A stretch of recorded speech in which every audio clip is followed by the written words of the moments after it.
지난 대선 때 제가 부족한 탓으로 여러분들의 성원에 보답을 못한 것에 대해서는 깊이 사죄를 드립니다.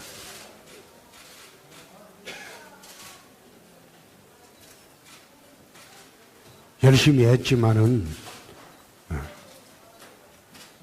워낙 탄핵 정국의 직후였기 때문에 힘이 미치지 못했습니다.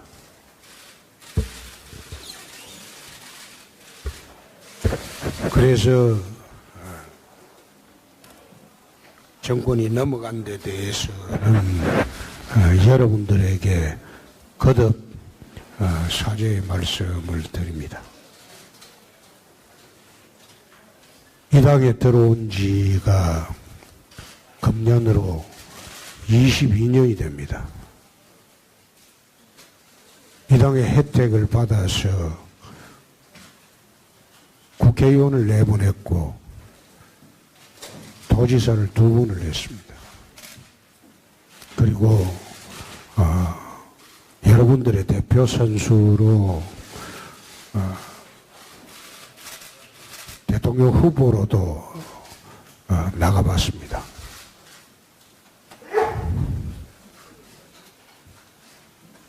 검사 12년을 냈고 정치를 22년을 했습니다.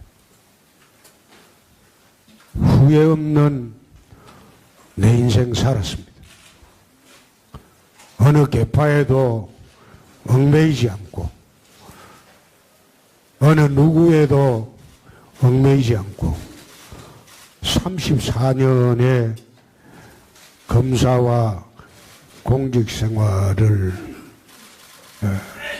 저는 잘 마무리했다고 생각을 합니다.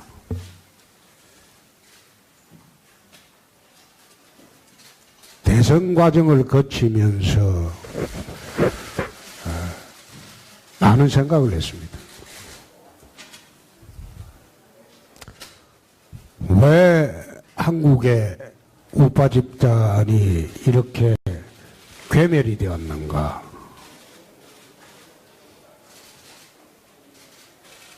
선거 과정에서 복원할 길은 없는가? 많은 생각을 했습니다. 제가 이 당에 들어와서 22년 동안 이 당을 지키면서 해보니까 반대 진영에 있는 사람하고 우리 당의 구성원들은 너무나 달랐습니다. 반대 진영에 있는 사람들은 철저하게 이념 무장을 하고 또 국회나 정당끼리 붙었을 때 치열하게 전투를 했습니다. 제가 22년 동안 이 당에 있으면서 그런 경우를 별로 본 일이 없습니다. 기껏 DJ 노무현 정부 시절에 몇몇 사람이 모여서 대정부 투쟁을 했는데 대정부 투쟁을 하고 나면 반드시 상처를 입습니다. 그 상처를 정당이 돌봐주지 않고 내팽개쳤습니다. 그렇게 하다 보니까 점점 반대 진영과 투쟁을 할 사람이 없어져 버렸습니다. 그래서 이 당을 웰빙 정당이라고 했습니다. 이 땅의 절반이 보수니까 어차피 선거 때가 되면 절반은 우리에게 올 것이다. 그런 안이한 생각으로 세월을 보냈습니다. 지난 탄핵 때 저는 시골에 있었습니다. 탄핵 과정을 지켜보면서 참 안타깝다. 자당에 대통령이 저지경이 됐는데 어찌되었든 간에 전부 나서서 대통령을 보호하고 난 뒤에 그 다음에 내부 투쟁으로 들어간 것이 순서가 맞는 것 같은데 그렇게 하지 않았습니다. 내부 총질을 하면 그것이 개혁인 양 착각하는 사람이 왜 22년 동안 이 당에 있으면서 너무나 많이 봐왔습니다. 이른바 소장개혁파라고 내세운 사람들이 나이가 60이 돼서도 자기가 소장개혁파라고 합니다. 나 그거 쳐다보면서 참 어이가 없다. 민주당에서는 내부 총질은 하더라도 위기가 닥치면 자기들끼리 무조건 뭉칩니다. 뭉쳐놓고 외부의 적부터 방어해놓고 그 다음에 다시 내부 투쟁을 합니다. 그래서 탄핵 때 대통령이 자진하야하겠다고 발표를 했을 때 나 그거 좀 받아줬으면 좋겠다. 4월 말에 하야한다고 하니 좀 받아줬으면 좋겠다.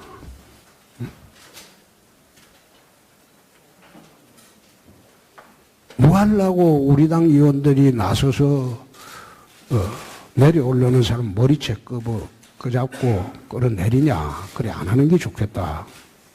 근데 탄핵 때 반대한다고 앞장선 사람들이 나는 언론에서도 본 일이 거의 없습니다. 나오면 비난받을까 겁이 났어요. 그래서 이 보수정당이 한계가 왔다. 여태 언론에서 웰빙 정당이라고 하던 이 당의 한계가 왔다. 좀 더 세련된 좌파를 만났는데 이 세련된 좌파들이 제 정권을 잡았습니다.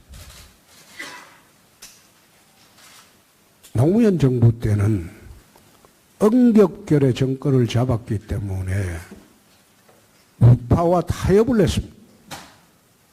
근데 이 정부는 운동권 정부이기 때문에 절대 타협은 하지 않을 겁니다. 그래서 당을 내부 혁신을 해야 되겠다. 국회직을 부업처럼 여기고 권리와 특권만 누리고 당을 위해서 희생하지 않는 그런 사람은 나는 이 당의 국회의원 해서는 안 된다는 생각입니다. 또 당을 위해서 투쟁하다가 상처를 입으면 당이 나서서 보호를 해야 돼요. 근데 제가 22년 이 당에 있을 때 당이 나서서 보호해 주는 걸 본 일이 없습니다. 그러니까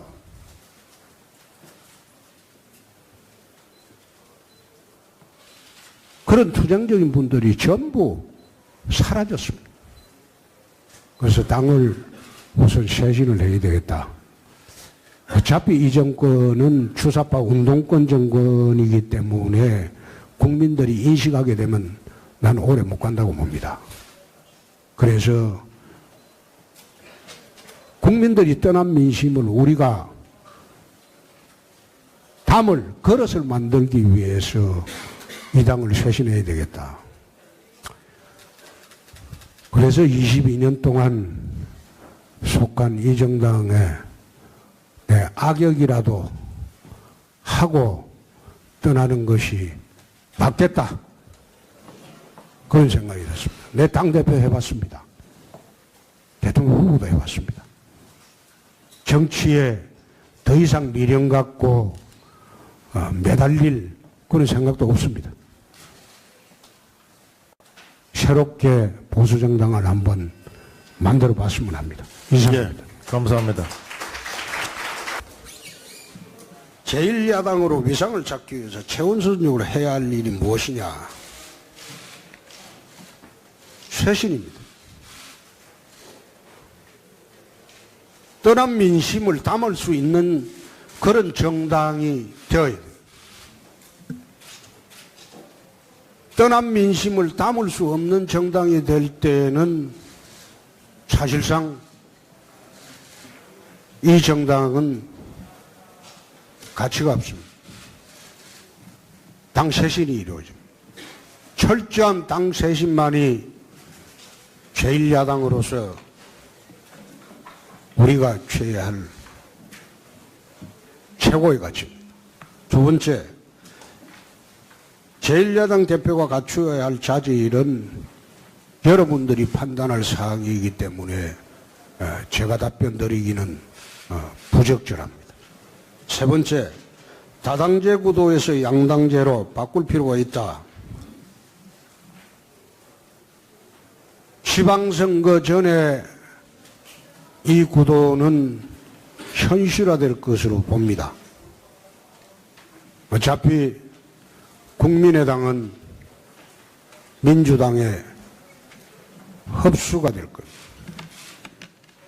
바른정당은 우리가 당 쇄신만 잘 되면 상당수 의원들이 복귀를 할 것으로 봅니다. 그렇게 되면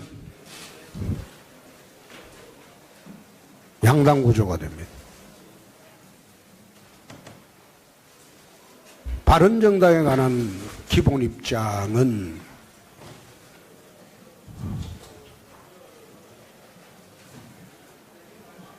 당대당 통합은 그거는 난센스입니다. 어차피 정치적 견해가 달라서 헤어졌던 사람들인데 정치적 견해가 같은 사람들끼리 다시 합치면 될 일을 그게 무슨 사상과 이념이 다른 정당이라고 해서 당대당 통합을 한다. 그것은 아니라고 봅니다. 정치적 이념이 같은 사람끼리 다시 모여서 정치하면 되는 것이지 정당끼리 통합. 난 바른정당을 별개의 정당으로 보지 않습니다. 자유한국당에서 떨어져 나온 기생정당입니다. 그렇기 때문에 우리끼리 제대로 쇄신만 되면 대부분의 분들은 돌아올 것으로 저는 확신을 합니다. 그렇게 되면 양당 구조로 자연스럽게 가게 됩니다. 야권 공조라고 이야기하는데 사실상 야권이라는 것은 지금 자유한국당과 바른정당 정도가 야권이지 다른 정당은 범여권입니다. 정책 이념이 비슷하고. 그래서 나는 야권 공조에 매달리고 있는 것은 원내대책이 이게 난센스다. 지금 정의당이나 국민의당이나 민주당은 범여권입니다. 근데 거기에 무슨 그분들하고 야권 공조 운운하는 것은 나는 난센스다. 그래서 다소 외롭더라도 야당의 본연의 가치를 지켜나가는 것이 나는 옳다는 생각입니다. 두 번째, 언론관계를 말씀하시는데 이미 언론관계는 최순실 사태 여러분도 보셨지 않습니까? 모든 언론이 자유한국당을 조롱하고 비아냥됐습니다. 없어져야 할 정당이라고 했고 대선 때 마찬가지였습니다. 기호 2번이 있는데 1, 3번을 대립구도로 딱 만들어 놓고 자유한국당 후보는 바른정당이나 정의당 후보하고 같이 군소정당 후보로 취급을 했습니다. 대선 5일 전까지 그렇게 했습니다. 그렇게 언론 환경을 만든 것이 자유한국당 책임입니다. 친박 정권의 책임이고. 근데 그런 언론이 이 정부가 탄생하고 난 뒤에 한 달밖에 안 됐습니다. 우호적 관계로 돌아올 수 있겠습니까? 대선 때 그렇게 당해보고 탄핵 때 그렇게 당해보고 기울어진 운동장에서 지난 한 7개월 동안 당해봤으면 언론이 돌아올 때까지 기다리는 것이 우리의 책무입니다. 아무리 해봐도 돌아오지 않습니다. 지금 허니문 기간입니다. 적어도 연말까지는 이런 언론 환경은 지속이 됩니다. 그때까지 우리가 참고 견뎌내야 돼요. 시민단체와의 관계라고 하는데 지금 대한민국의 시민단체의 80%가 진보 좌파단체입니다. 80%에 이르는 진보 좌파단체가 자유한국당과 관계 개선이 된다고 보십니까? 차라리 야당이 됐으면 우파 시민단체를 우리가 만들 생각을 하고 연합할 생각을 하고 같이 일할 생각을 했어야죠. 그렇게 해야죠. 좌파 시민단체는 내 경남지사 할 때 좌파 시민단체 내 지원 안 했습니다. 앞으로 정부 지원을 받고 좀 더 활발해질 겁니다. 근데 그걸 따지고 적발하고 지적하고 해야 될 일은 여러분들입니다. 원내에 있는 분들입니다. 대언론 관계도 마찬가지입니다. 우리 당에서 대선 때 16분을 대변인이 발표를 해도 한 줄을 안 실어줬습니다. 단 한 줄도 안 났습니다. 예. 그를 지적해줘야 할 것이 국회입니다. 오히려 당보다 여러분들의 원내 활동이 더 중요합니다. 예. 원외 당협이 낙선이 일상화된 분들이 참 많습니다. 원외 당협 유지가 지방선거 공천의 권한갖기가 되는 경우도 많습니다.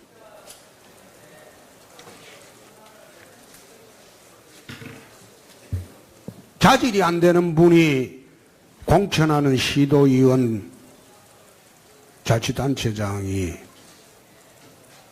국민들이 어떻게 보겠습니까?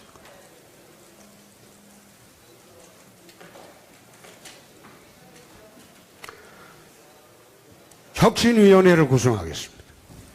저는 외부 인사로 구성을 하겠습니다. 거리에서 253개 지구당 전부 재심사하겠습니다.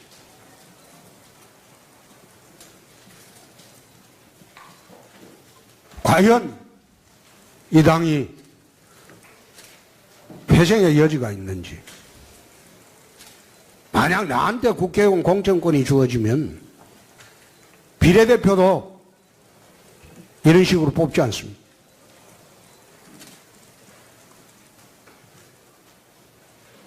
당 인사 중에 우리 측 사람 중에 전사될 사람만 나는 뽑겠습니다. 정치는 전쟁입니다. 전쟁에는 전사가 필요합니다. 뒷짐지고 앉아서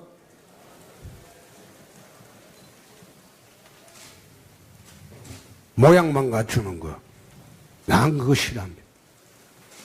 당 쇄신의 첫째는 야당이 되었으면 전 조직원이 전사가 돼야 돼요.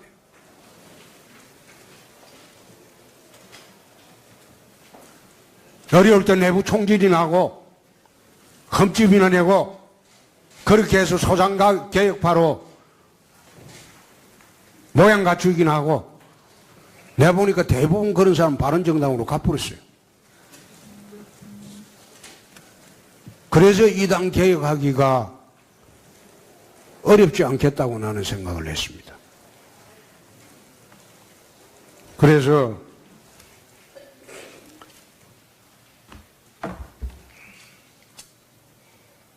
대표가 되면 당 혁신위원회를 우리 당 사람이 아닌 전원 외부 인사로 혁신위원회 구성하겠습니다. 혁신위원회 구성하고 윤리위원회 구성을 전원 외부 인사로 하겠습니다. 그렇게 해서 전국지구당을 쇄신하겠습니다.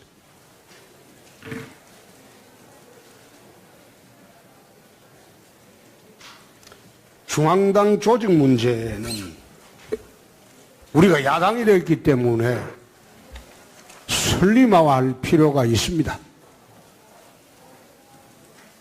법에도 경영의 어려움을 있을 때는 정리해고하는 조항도 있습니다. 그래서 지금 아마 상당수가 바른정당으로 빠져나갔기 때문에 내가 구체적인 규모는 모르겠습니다만은 정리해고할 필요가 있습니다. 그렇게 해서 관료적인 그런 정당 체제가 아니고 전투적인 정당 체제로 바꿔야 됩니다. 정책 역량 강화라는 그것은 정말로 중요한 문제입니다.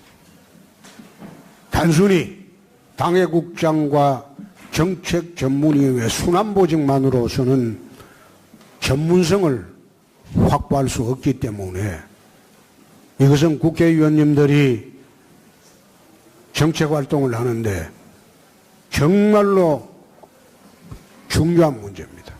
앞으로 이 문제는 그 분야의 전문가 집단을 특별히 뽑아서라도 여러분들이 의정활동을 하는데 지장이 없도록 그렇게 하겠습니다. 당이 추락하는 과정에서 니는 뭐 했나? 아까 이야기했습니다. 나는 촌에 있었습니다. 여러분들이 하시는 활동 촌에서 보고 있었습니다. 질문을 하시기 전에 내 자신이 그때 뭐 했는가? 그것도 한번 생각해 봐 주시기 바랍니다. 내 자신은 거기에 충실했는가? 이 당의 조직에 극대화하는데 충실했는가? 그거 스스로 그것도 생각해 보시기 바랍니다. 나는 촌에 있었습니다. 2014년도 경남지사 후보 선거 때 당내 경선을 할 때 청와대와 일부 친박 인사가 홍준표는 시사시키면 안 된다. 경남 의원들 총동원해서 경선에서 홍준표 낙선운동을 했습니다. 청와대가 직접 했습니다. 친박들이 직접 했습니다.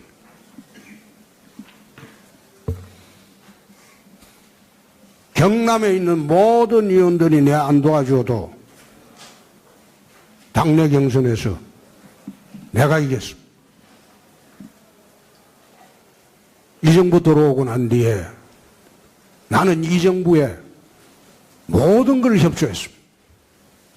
이 정부가 추진하던 박근혜 정부가 추진하던 정부의 비판을 받으면 내 앞장서서 막았습니다. 그렇지만은 내가 그래 핍박을 당할 때도 나는 불만 한마디를 안 했습니다. 친박 정권이니까 당연히 자기 사람 씹는 거는 당연하다. 청와대에서 국회의원들한테 공천 안 주겠다고 협박도 했습니다. 당내 경선할 때 국회의원들이 내 지지하던 분이 3분이 있었는데 겁이 나니까 서울에서 내려오질 않았습니다.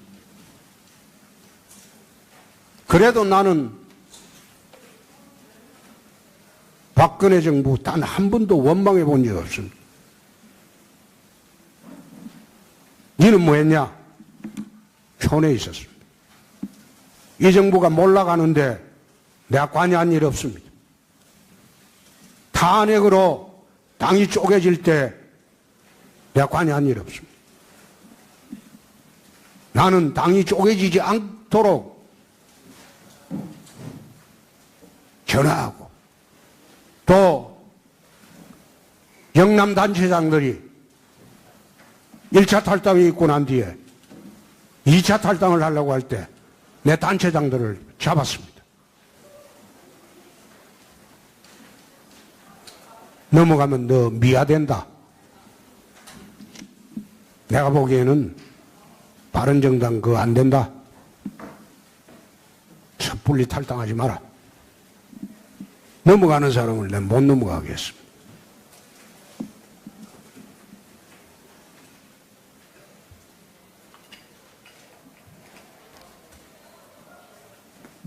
날들어 여기 질문에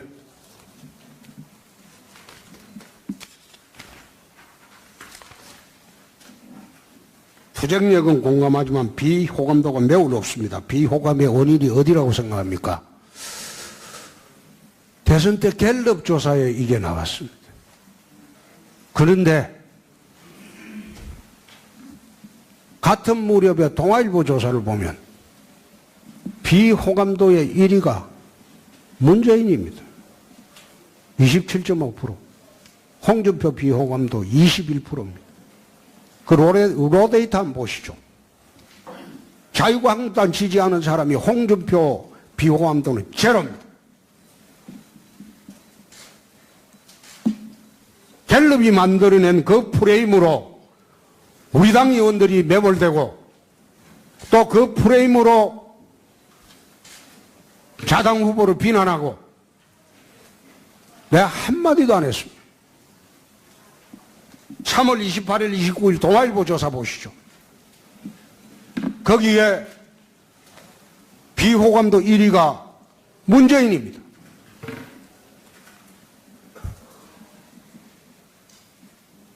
좌파 진영의 선두에 서서 의도적으로 폄하하고 우리 당을 비아냥대고 내 대선 때 어느 여론조사기관에서는 한 달 10일 동안 지지율 8%였습니다. 상대 후보는 한 달 10일 동안 40%를 넘겼어요.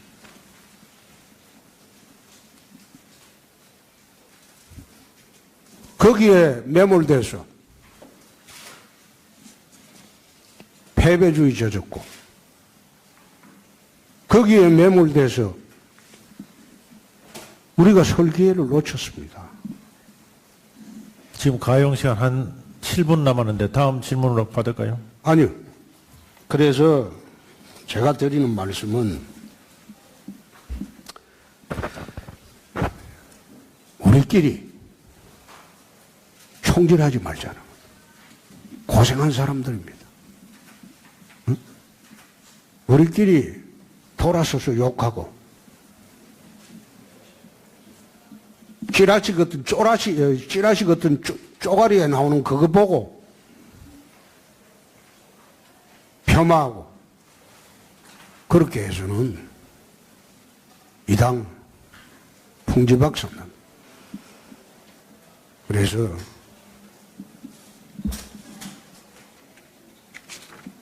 지난 대선 때 저도 할 말이 많습니다. 할 말이 많습니다. 그런데 내 말을 하지 않습니다. 정말 우리가 야당이 되고 이제 설 자리가 없어졌어요. 우리라도 뭉치지 않고 내가 이번에 대선 때 내가 또 하나 이야기를 노무현 정부의 1기의 비서실장이 대통령이 됐는데 1기의 정책실장하는 사람을 야당 대표로 데리고 오자. 내가 아연실색했습니다. 대선 때는 우리가 외연 확장을 위해서 그런 분 필요합니다. 그런데 1기의 비서실장이 대통령 됐는데 1기의 정책실장을 자유한국당 대표로 모시고자. 나 이런 거 보고 이 정신이 있어가 하는 소리냐. 그래서 내가 나왔습니다. 아이고 이래 놔뒀다가는 당이 엉망이 되겠다. 그래서 내가 나왔습니다. 제가 이렇게 의원님들한테 이 방에 오본 거는 내가 5년 전입니다. 5년 전. 오늘 처음 왔는데 내가 하시는 말씀 내가 다 듣습니다. 비난도 듣고 욕설도 듣고 다 듣는데 정말로 정말 우리가 의원님들한테 드리고 싶은 말씀은 저뿐만 아니라 우리끼리 총질하면 안 돼요.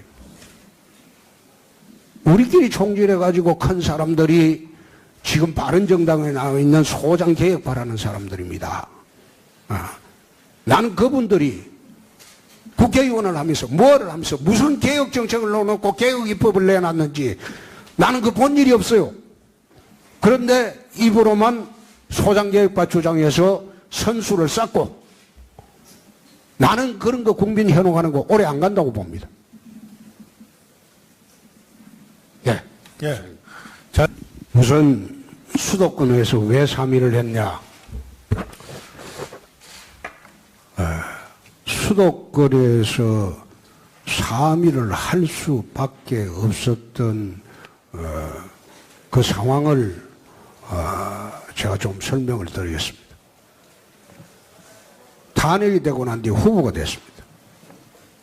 언론에도 없어져야 할 정당에 후보 배출하는 게 맞느냐 그런 논조였습니다.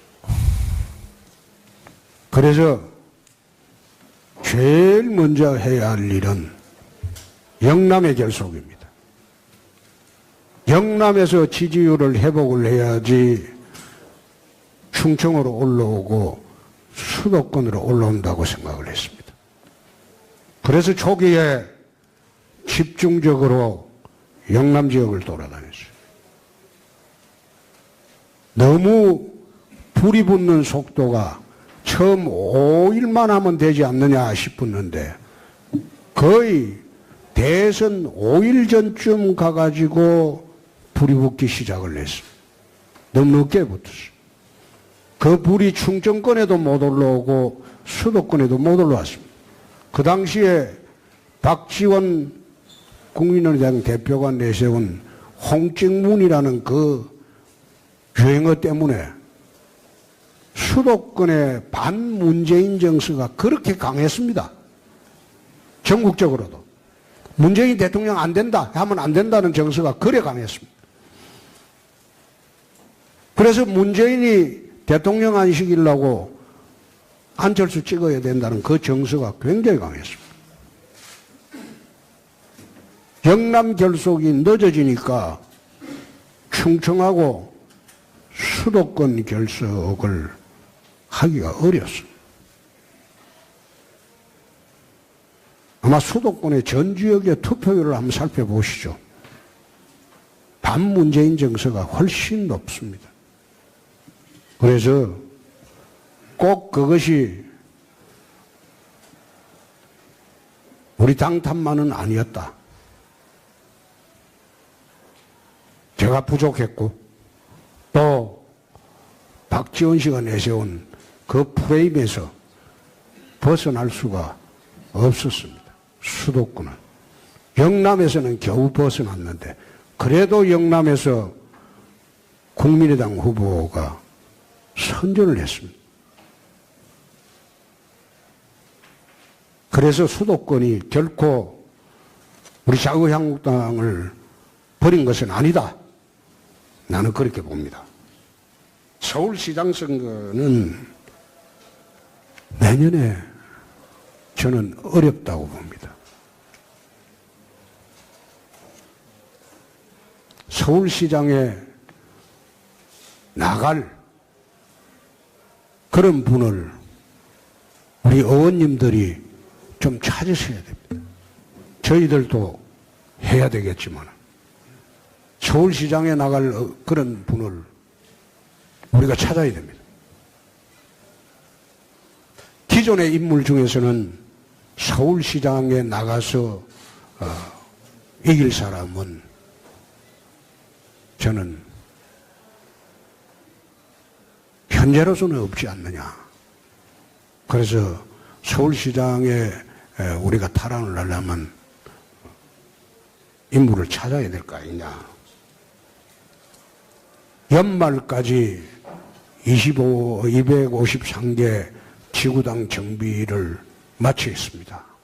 그리고 1월 말까지 후보 공천을 완료를 하겠습니다.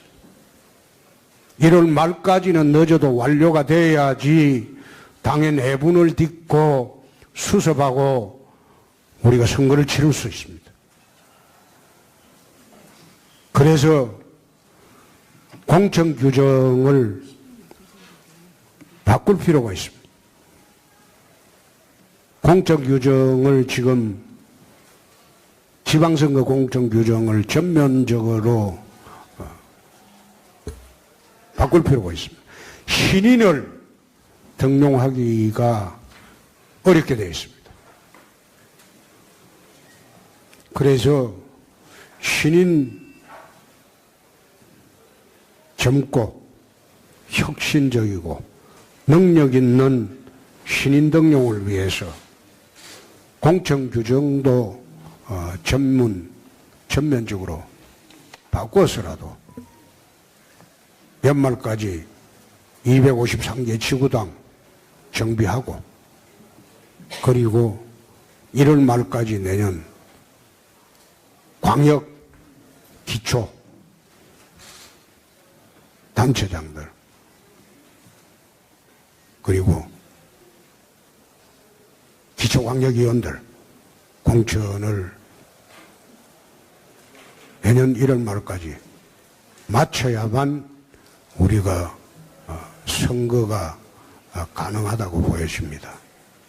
지구당에서 책임당원을 확보해서 올라오는 돈을 중앙당에서 쓰는 것은 나는 난센스라고 봅니다. 지구당에서 책임당원을 확보해서 그 사람들 받은 돈은 나는 지구당에 쓰는 것이 맞다고 생각합니다.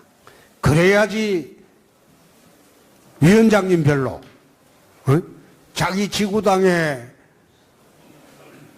임대료라도 인건비라도 충당하기 위해서 열심히 책임당원을 모으죠. 그래서 책임당원을 지구당별로 모은 책임당원의 당비는 전액이 지구당에서 사용하는 것이 맞다. 그래야지 지구당이 활성화된다. 난 그런 생각을 합니다. 네, 그러니까 곽 의원님 말씀하신 대로 하면 곽 의원님 능력대로 지구당에서 발생하는 모든 경비는 활동만 잘하시면 본인의 주머니에서 나갈 이유가 없다. 앞으로 당원령 거래하면 내가 당대표가 되면 하도록 하겠습니다. 그래 되면 돈 문제는 아마 본인들이 자기 후원금 받아가지고 지구당 사무국장 월급 주고 또 국회에서 문제되던 대로 보좌관들 월급 쪼개가지고 착복을 했니 안 했니 기소되고 하는 이런 사례가 저는 없을 것으로 봅니다. 네, 앞으로 그래 하도록 하겠습니다. 네, 질문하시는 의원님들 많으시니까 아예 모으시는 게 나을 것 같습니다. 우리 정유섭 의원님, 윤상직 의원님, 김승찬 의원, 이완영 의원님 네 분 아예 다 하시죠. 이완영 의원님 짧게 질문만. 예, 반갑습니다. 후보님. 아까 말씀 중에 내부 총질 없어야 되겠다. 정말 저는 공감되는 말입니다. 지난 19대부터 작년까지 사실 우리 당에는 그런 게 가장 적폐라면 적폐였다. 라는 생각이 들고 또 당을 위해 헌신한 사람들이 대우를 받아야 된다는 말씀도 오늘 굉장히 공감이 갑니다. 그거는 22년 동안 이 당에 그게 없었어요. 그러니까요. 예. 저는 오늘 질문은요. 아까 그 지방선거 이기려면 우리 공천제도 바꿔야 된다는데 지금 당헌 당규에 경선제로 되어 있습니다. 반드시 바꿔야 된다. 저는 그렇게 생각합니다. 과거 공천식으로 가야 되지. 우리 지난해 총선도 경선 때문에 망했습니다. 경선에 진 사람은 상대 적보다도 더 못했다라는 게 결론이 나왔습니다. 그리고 또 지방선거 이기려면 소선거구제, 기초 의원들 소선거구제로 반드시 바꿔야 돼. 지금 가나다 해가지고는 우리가 많은 지방의석 확보할 수 없다. 이런 견해가 있는데 그런 점에 대해서 견해를 주시고 그리고 하나 더 좀 줄여주세요. 예. 원내대표를 저는 활성화해야 된다고 생각을 합니다. 후보님. 원내대표는 안에서 정책하고 원내대표는 우리 당 활동 그리고 국민들의 요구 니즈를 파악해서 원내에 전달하는 원내를 많이 잘 활용하자. 예, 알겠습니다. 예, 그다음 정유섭 의원님 질문만 해주세요. 후보님, 사실 저희 당이 지금 괴멸 상태인데요. 지난 대선 때 홍준표 후보님 개인기로 그나마 24%를 얻었다고 생각을 합니다. 지금 지난 대선 때 이해찬 민주당 의원이 저희를 괴멸시키겠다고 그랬어요. 그리고 지금 문재인 정부 들어와서 옛날 일들을 다시 다 조사하겠다고 몇 번씩 조사 감사한 거 4대강 사업이라든지 국정농단 사건이라든지 국정원 댓글 사건이라든지 세월호라든지 해서 다시 다 조사해갖고 우리 쪽에 문제점, 치부 이런 걸 다 뒤집어내가지고 우리는 계속 그런 식으로 공격을 하겠다는 거거든요. 아마 후보님이 대표 되셔도 이 문제가 터져나와서 계속 우리를 괴롭힐 거예요. 그래서 대표 되시면 이거에 대한 스탠스, 민주당 쪽에서 또 문재인 정부 쪽에서 과거사를 가지고 과거의 일을 계속 뒤집어 엎어서 알겠습니다. 하는 거에 대한 대안을 한번 좀 얘기해 주시기 바랍니다. 예, 윤상직 의원님. 예, 후보님 반갑습니다. 하나만 딱 묻겠습니다. 우리가 어쨌든 간에 지금 수도권과 충청권에서 3위 한 것은 사실입니다. 어쨌든 간에 우리가 우리 늦게 붙었던 말든 간에 이제 후보에서 이제 전당대회를 거쳐서 당대표가 되시면은 결국은 이제 지방선거가 이제 눈앞에 닥쳐옵니다. 후보께서 당대표가 되고 뭔가 매력을 더 얹어야지 또 우리 지방선거 후보들이 이렇게 또 유세 지원을 해달라 또 이렇게 말씀들 하시고 또 이렇게 서로 모셔가려고 할 텐데 좀 본인의 변신, 매력 있는 변신 그 부분에서 어떻게 하실 것인지 좀 두 분 의원님 계십니다만은 요쯤에서 일단 후보자님 답변 듣고 두 분 의원님 질문하시도록 하겠습니다. 여러분들 걱정하는 거 다 알고 있어요. 다 알고 있는데 진짜 우리 당이 변신을 좀 해야 되는 것이 서두에 이야기했지만은 5년 후에 홍준표가 어떻게 하겠다. 그건 아무 의미가 없습니다. 한 달 후에 어떻게 될지도 모르는 판에 그리고 1년 후에 어떻게 될지도 모르는 판에 나는 그런 생각으로 정치 안 합니다. 그래서 변신을 해달라. 어떤 시류의 요구인 줄 윤 의원님 잘 알고 있습니다. 아는데 사람이 이게 본질이 변하면 일찍 죽습니다. 그래서 내 본질은 안 변합니다. 그러나 여러분들이 걱정하는 게 뭔지 내 알고 있습니다. 충동적으로 하는 거 아니야. 천만에. 검사 때부터 34년간 공직하면서 치밀한 계산으로 합니다. 말 한마디 해도 계산 다 하고 합니다. 다음에 일어날 일들, 또 그 다음에 일어날 일들, 계산 다 하고 합니다. 최근의 사태 때문에 또 걱정되는 부분도 있을 거예요. 근데 그것이 우리 당에 큰 도움이 될 겁니다. 소선거구제도로 바꾸자. 이거 의원님 불가능합니다. 소선거구제로 바꾸면요, 우리 수도권에서 기초의원들이 전멸합니다. 이게 영남 지역에서나 이완영 의원님 지역구에서나 두세 명 되지 수도권은 그거 안 됩니다. 그거 이거 우리가 바꾸자고 해도 정치권에서 동의를 안 해줄 거예요. 정의당 같은 경우에 적어도 한석해야죠. 그래서 이거 어려울 거고, 그리고 무엇보다도 의원님 여러분들이 야당의 무기는 의원님들입니다. 원내 투쟁입니다. 이 정부가 잘못하는 거는요, 원외에서 누가 떠들고 데모해 본들 그거 몇 개 들어가는 거 아니에요. 의결권을 쥐고 있는 원내에 계시는 분들이 제대로 투쟁을 내주면요, 저 사람들 함부로 못합니다. 함부로 할 수가 없어요. 과거처럼 날치기 해서 할 수 있는 풍토도 아닙니다. 지금 굳이 할 수 있는 게 선진화법에 180석 되면 저 마음대로 할 수 있어요. 그러니까 우리는 소외가 됩니다. 그러면 여러분들이 나서서 대선 때 우리가 했던 담배값 인하하자 법률 내보십시오. 유류세 인하하자 여러분들 전부 자유한국당 이름으로 법률을 내십시오. 우리 대선 때 공약했던 것 중에서 자기들이 채택 안 하는 거 의원님들이 모여서 야 우리는 유류세 인하하자. 유류세 왜 2000cc 이하 김종석 의원이 가져온 그 안대로 인하하자. 담배세 인하하자. 그래 해놓고 우리는 투쟁을 해보라 이 말이에요.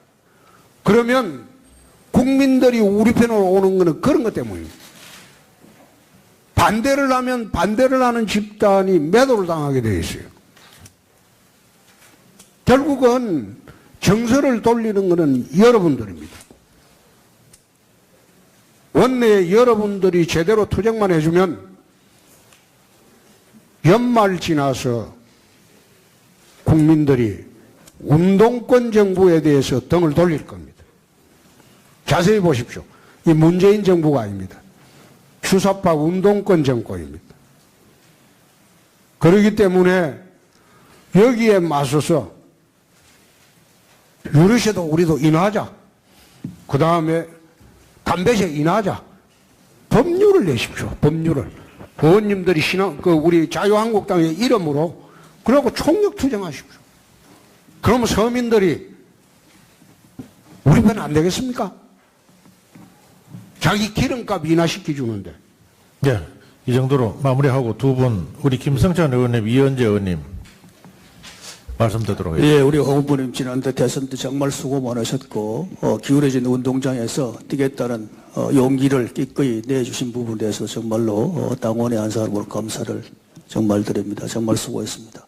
대체로 이제 정리가 혁신하고 또 국민의 마음을 다시 담는 이런 부분인데 조금 구체적으로 들어가서 손에 잡히는 게 사실 좀 없다.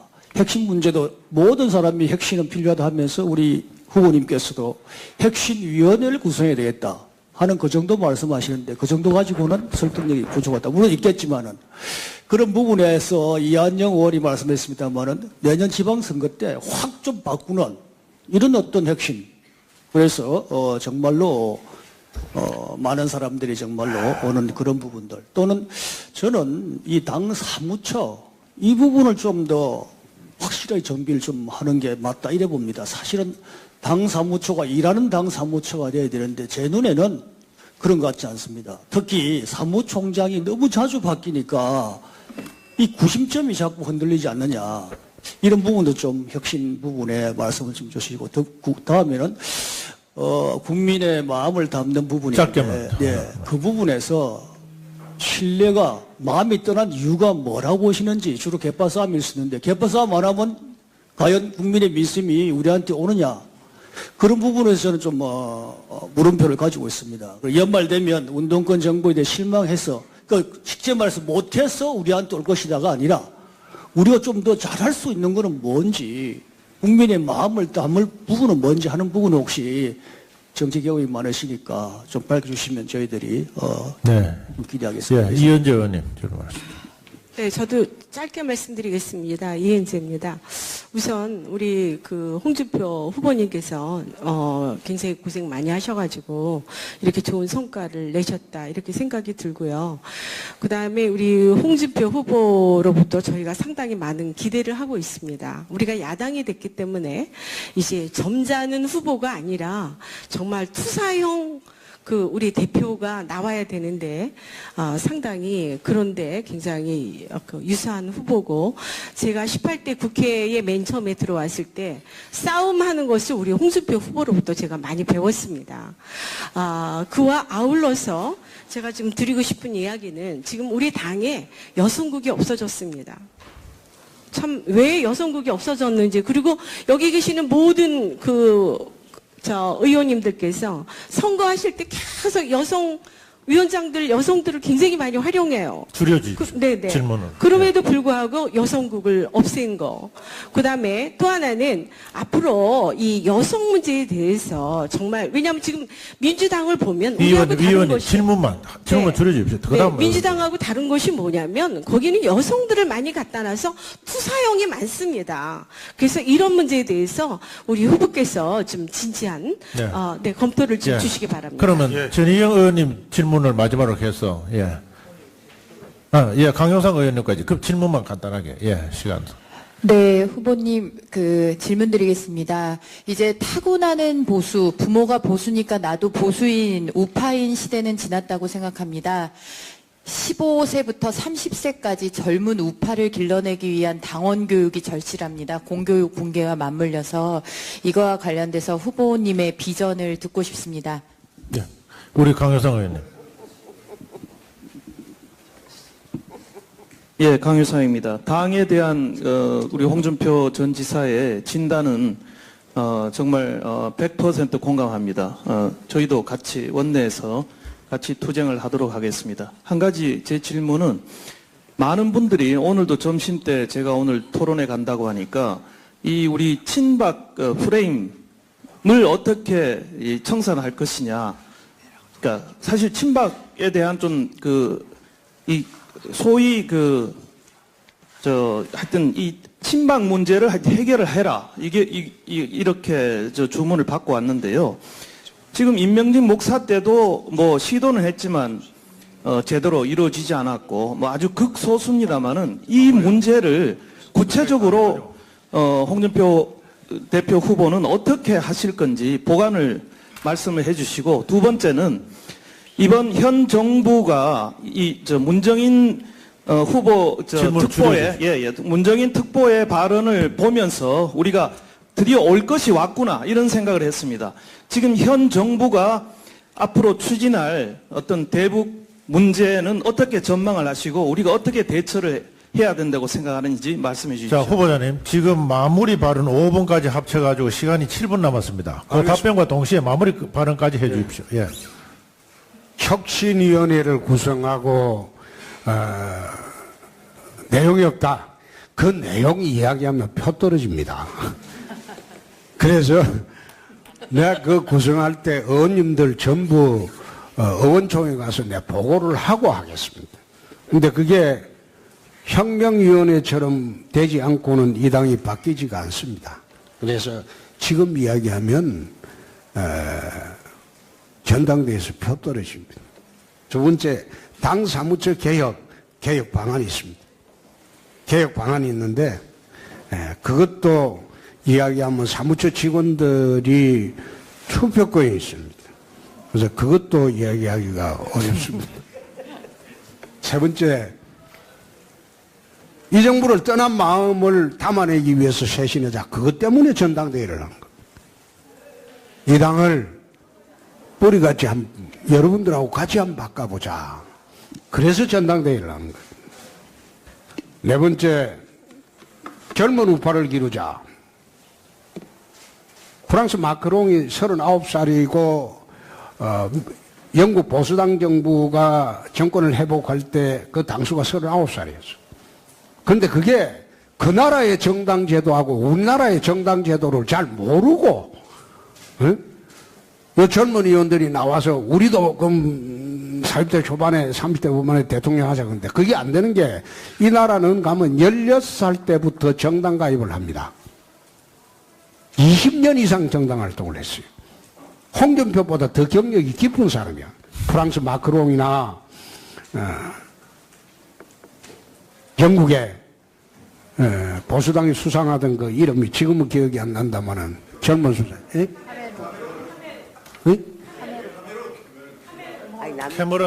캐머런. 난 카메론 거길래 뭐 감독이네. 근데 그 사람들은 저보다 정치 경력이 더 높습니다. 16살 때 정당 가입이 허용되기 때문에 고등학교 이때 정당에 가입해요.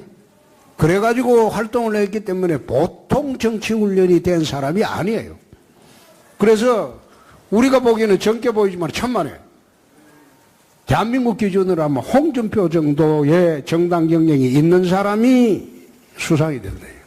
그래서 우리도 이거는 청년위원회 내가 당대표 선거하다가 우리가 뭐 생활정당으로 나가야 된다 뭐 어째 이야기를 하는데 그럼 여당 때 여태 뭐 했습니까? 여당 때 뭘 했냐 이 말이야. 정권을 잡고 있을 때 아무것도 안 하고 야당이 돼서 더 힘이 없을 때 뭘 하자. 이거는 나는 맞지 않다는 거예요. 그래서 실질적으로 우리가 할 수 있는 일을 하자. 그리고 친박 프레임 벗자. 2012년도 1월 초부터 박근혜 비상대책위원장에 들어가서 이 당을 갖다가 운영한 지가 6년가량 됐죠. 5년 반, 6년. 그럼 이 당의 사람들은 몇 사람 빼놓고는 전부 친박이에요. 몇 사람 빼놓고는 다 친박이에요. 그런데 그 친박의 성격을 국정 파탄을 일으킨 핵심 친박하고 나머지 친박인 분들은 이게 여당이 되면 국정 지지 세력에 불과합니다. 나는 그 개파로 보지 않습니다. 그분들은 국정 지지 세력이지. 대통령이 집권하고 있으니까. 근데 2012년 1월부터 비상대책위원장 돼갖고 이 당을 전부 운영해 오신 분이고 공천을 2번이나 한 사람인데. 근데 이 당에 친박 아닌 사람이 어디 있어요? 비박이라고 하는 사람 중에서 공천 때 그 신세 안 졌습니까? 그래서 나는 친박이라는 개념을 국정 파탄에 앞장섰거나 관여됐던 사람, 그런 사람을 정리하는 것이 맞지. 이미 지금 6년 동안 친박 정당이 돼 있는데 전부 다 나가면 나 혼자 당대표 하게요? 그건 아닙니다. 그래서 그거는 좀 여러분들도 언론에도 좀 명확히 해주고 구분을 해서 국정 지지 세력하고 그리고 국정 파탄에 관여가 됐던 분하고는 별개의 문제죠. 그거는 좀 구분해 주셨으면 하는 바람입니다. 오늘 2분 남았습니다. 더 말씀 더 하시죠. 오늘 2분 오늘 인사청문 당하면서 내가 참 억울한 점도 많아요. 진짜 내 친이 정권할 때 이명박 정권할 때 내가 그 빌붙은 사람 아니에요. 지는 지대로 하고 나는 내일 하고.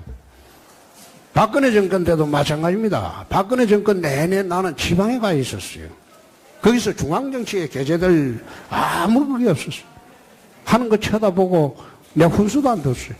단지 잘못할 때마다 내 페이스북 통해서 대통령 옹호는 내 페이스북을 쭉 보십시오. 지난 4년, 5년 동안 페이스북을 보면 대통령이 어려움에 처할 때마다 내 페이스북을 통해서 여론 형성을 해줬습니다. 아마 아는 사람은 알 거예요. 그래서 반전을 다 시켜줬어요. 그래, 내 핍박받아도 내 친박 원망 안 합니다. 자기들 세상인데 뭐 저가 정권 잡았는데 어떡할 거야, 내 세상도 아닌데. 그래서 그런 측면에서 우리 내부를 보고 또 앞으로는 서로 총질하지 맙시다. 서로 총질하는 것만큼이나 바보 서는 게 없어요. 총질하면요, 자기가 개혁적인 거 그치요, 돌아서면 욕질합니다. 내가 아까도 말했지만 우리 내부 총질하는 사람 대부분 다 나가버렸어. 그 중심되는 세력들이 나갔기 때문에 앞으로 그런 일이 없어지리라고 봅니다. 오늘 의원님들한테 와서 내가 정말로 마지막으로 그도 말씀드리고 대선 때 열심히 했는데 내 2달 동안 잠을 못 잤어요. 한때는 대선 한 열흘 됐을 때 내 윤한원 실장한테 국민은행에서 자꾸 점검하러 온다고 선거 비용 보증금 못 받을까 싶어서 내 잠을 못 잤어요. 내 15%는 넘겨야지 당에 대한 도리하는 거 아니냐. 내 죽기 살기로 뛰었어요. 새벽부터. 근데 내가 이거 끝나고 난 뒤에 당의 재정적인 손해는 안 끼쳤다. 그래서 내가 참 만족을 했습니다.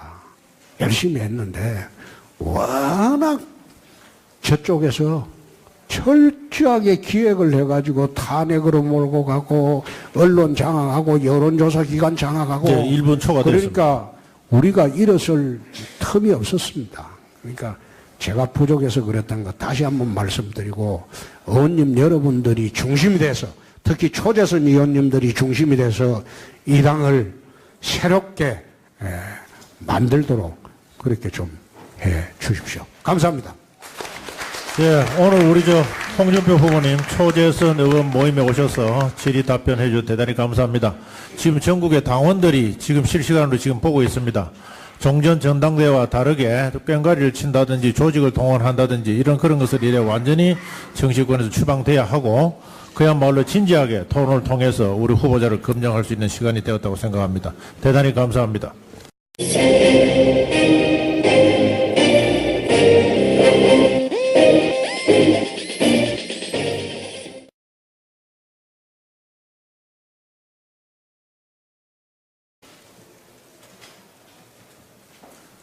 어려울 때 내부 총질이 나고 흠집이나 내고 그렇게 해서 소장가 개혁파로 모양 갖추긴 하고 내가 보니까 대부분 그런 사람 바른정당으로 가버렸어요. 그래서 이 당 개혁하기가 어렵지 않겠다고 나는 생각을 했습니다. 그래서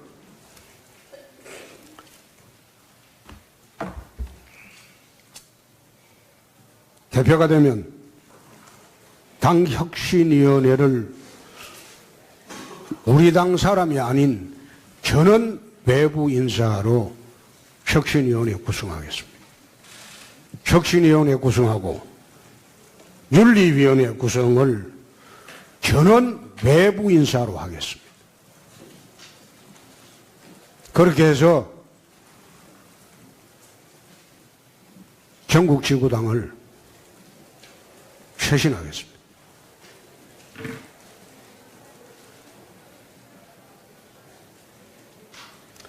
중앙당 조직 문제는 우리가 야당이 됐기 때문에 설리마화할 필요가 있습니다.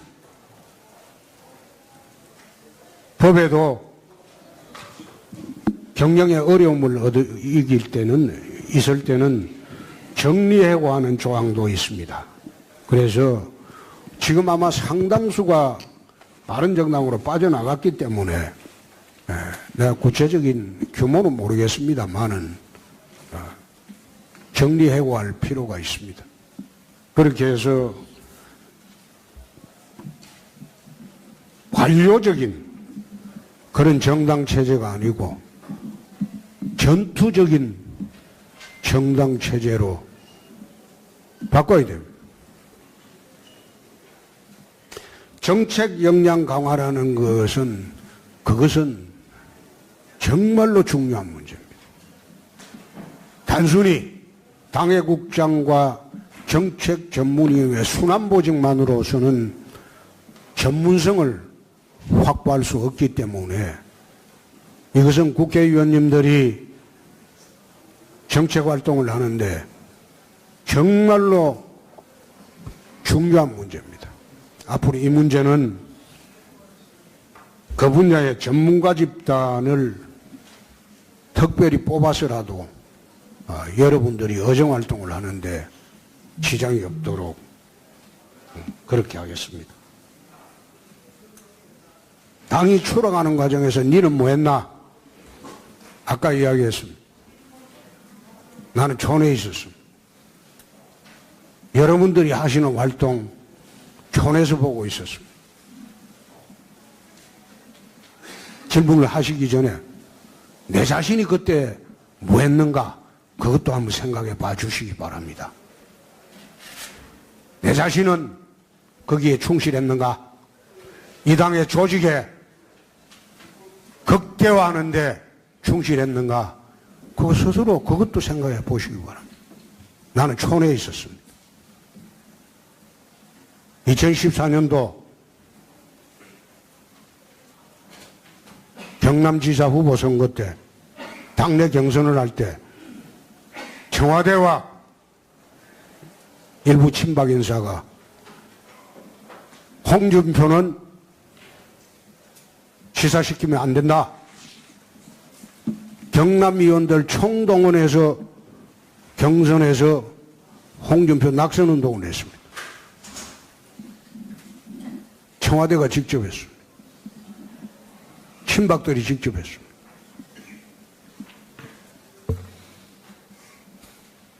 경남에 있는 모든 의원들이 내 안 도와줘도 당내 경선에서 내가 이겼습니다. 이 정부 들어오고 난 뒤에 나는 이 정부에 모든 걸 협조했습니다. 이 정부가 추진하던 박근혜 정부가 추진하던 정부의 비판을 받으면 내 앞장서서 막았습니다. 그렇지만은 내가 그래 핍박을 당할 때도 나는 불만 한마디를 안 했습니다. 친박 정권이니까 당연히 자기 사람 씹는 거는 당연하다. 청와대에서 국회의원들한테 공천 안 주겠다고 협박도 했습니다. 당내 경선할 때 국회의원들이 내 지지하던 분이 3분이 있었는데 겁이 나니까 서울에서 내려오질 않았습니다. 그래도 나는 박근혜 정부 단 한 번도 원망해 본 적 없습니다. 니는 뭐 했냐? 촌에 있었습니다. 이 정부가 몰락하는데 내가 관여한 일 없습니다. 탄핵으로 당이 쪼개질 때 내가 관여한 일 없습니다. 나는 당이 쪼개지지 않도록 전화하고 또 영남 단체장들이 1차 탈당이 있고 난 뒤에 2차 탈당을 하려고 할 때 내 단체장들을 잡았습니다. 넘어가면 너 미화된다. 내가 보기에는 바른정당 그거 안 된다. 섣불리 탈당하지 마라. 넘어가는 사람을 내가 못 넘어가겠습니다.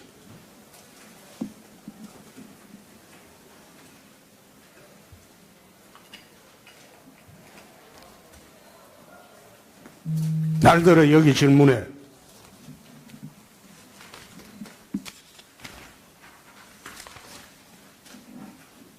투쟁력은 공감하지만 비호감도가 매우 높습니다. 비호감의 원인이 어디라고 생각합니까? 대선 때 갤럽 조사에 이게 나왔습니다. 그런데 같은 무렵에 동아일보 조사를 보면 비호감도의 1위가 문재인입니다. 27.5%. 홍준표 비호감도 21%입니다. 그 로데이터 한번 보시죠. 자유한국당 지지하는 사람이 홍준표 비호감도는 제로입니다. 갤럽이 만들어낸 그 프레임으로 우리 당 의원들이 매몰되고 또 그 프레임으로 자당 후보를 비난하고 내가 한마디도 안 했습니다. 3월 28일, 29일 동아일보 조사 보시죠. 거기에 비호감도 1위가 문재인입니다.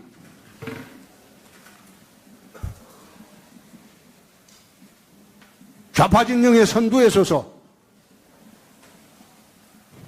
의도적으로 폄하하고 우리 당을 비아냥대고 내 대선 때 어느 여론조사기관에서는 한 달 10일 동안 지지율 8%였습니다.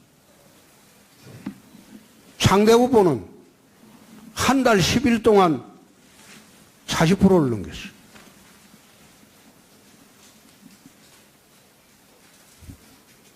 거기에 매몰돼서 패배주의 젖었고 거기에 매몰돼서 우리가 설 기회를 놓쳤습니다. 지금 가용 시간 한 7분 남았는데 다음 질문으로 받을까요? 아니요. 그래서 제가 드리는 말씀은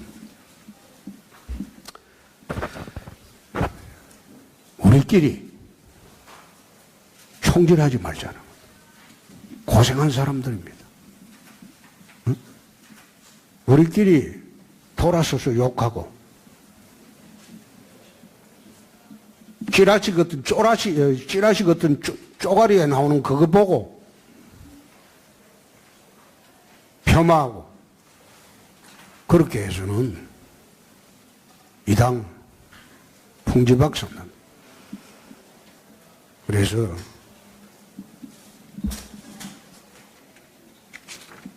지난 대선 때 저도 할 말이 많습니다. 할 말이 많습니다. 그런데 내 말을 하지 않습니다.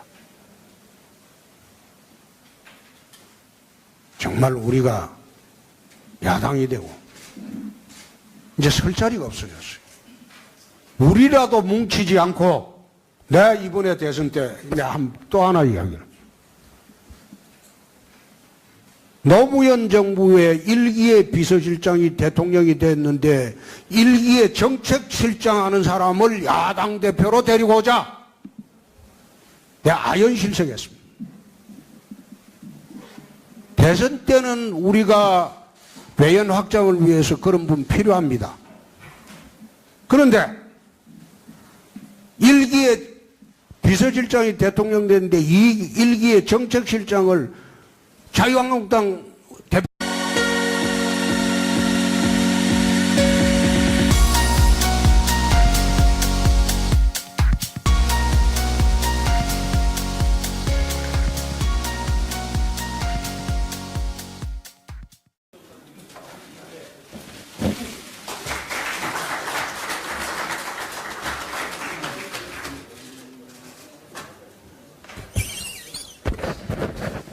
지난 대선 때 제가 부족한 탓으로 여러분들의 성원에 보답을 못한 것에 대해서는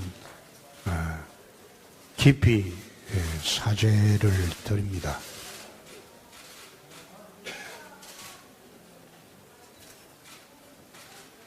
열심히 했지만은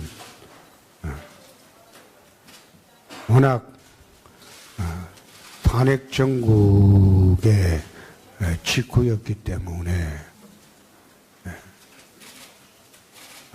힘이 미치지 못했습니다.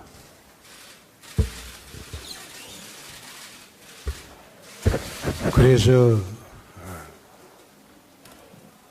정권이 넘어간 데 대해서는 여러분들에게 거듭 사죄의 말씀을 드립니다.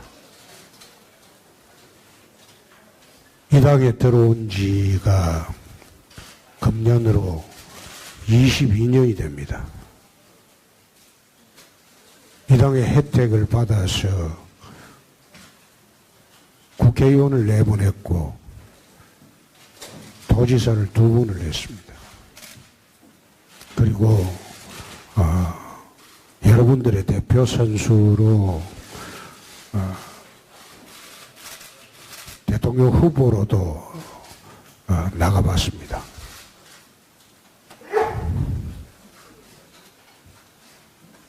검사 12년을 했고 정치를 22년을 했습니다.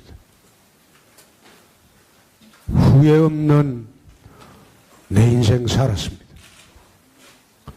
어느 계파에도 얽매이지 않고 어느 누구에도 얽매이지 않고 34년의 검사와 공직 생활을 저는 잘 마무리했다고 생각을 합니다.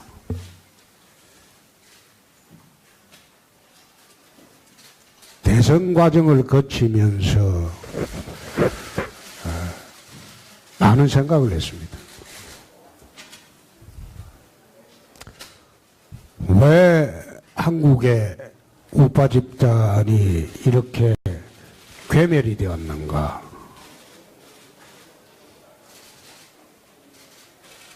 선거 과정에서 복원할 길은 없는가? 많은 생각을 했습니다. 제가 이 당에 들어와서 22년 동안 이 당을 지키면서 해보니까 반대 진영에 있는 사람하고 우리 당의 구성원들은 너무나 달랐습니다. 반대 진영에 있는 사람들은 철저하게 이념 무장을 하고 또 국회나 정당끼리 붙었을 때 치열하게 전투를 했습니다. 제가 22년 동안 이 당에 있으면서 그런 경우를 별로 본 일이 없습니다. 기껏 DJ 노무현 정부 시절에 몇몇 사람이 모여서 대정부 투쟁을 했는데 대정부 투쟁을 하고 나면 반드시 상처를 입습니다. 그 상처를 정당이 돌봐주지 않고 내팽개쳤습니다. 그렇게 하다 보니까 점점 반대 진영과 투쟁을 할 사람이 없어져 버렸습니다. 그래서 이 당을 웰빙 정당이라고 했습니다. 이 땅의 절반이 보수니까 어차피 선거 때가 되면 절반은 우리에게 올 것이다. 그런 안이한 생각으로 세월을 보냈습니다. 지난 탄핵 때 저는 시골에 있었습니다. 탄핵 과정을 지켜보면서 참 안타깝다. 자당에 대통령이 저지경이 됐는데 어찌되었든 간에 전부 나서서 대통령을 보호하고 난 뒤에 그 다음에 내부 투쟁으로 들어간 것이 순서가 맞는 것 같은데 그렇게 하지 않았습니다. 내부 총질을 하면 그것이 개혁인 양 착각하는 사람이 왜 22년 동안 이 당에 있으면서 너무나 많이 봐왔습니다. 이른바 소장개혁파라고 내세운 사람들이 나이가 60이 돼서도 자기가 소장개혁파라고 합니다. 나 그거 쳐다보면서 참 어이가 없다. 민주당에서는 내부 총질은 하더라도 위기가 닥치면 자기들끼리 무조건 뭉칩니다. 뭉쳐놓고 외부의 적부터 방어해놓고 그 다음에 다시 내부 투쟁을 합니다. 그래서 탄핵 때 대통령이 자진하야하겠다고 발표를 했을 때 나 그거 좀 받아줬으면 좋겠다. 4월 말에 하야한다고 하니 좀 받아줬으면 좋겠다.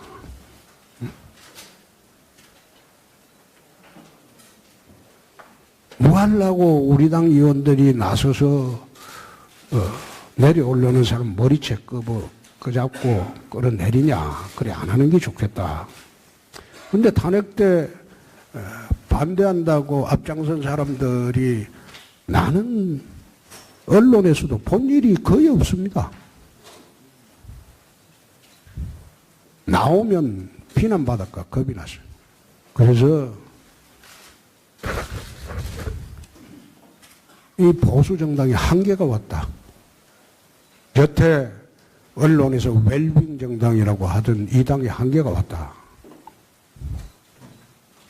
좀 더 세련된 좌파를 만났는데 이 세련된 좌파들이 제 정권을 잡았습니다.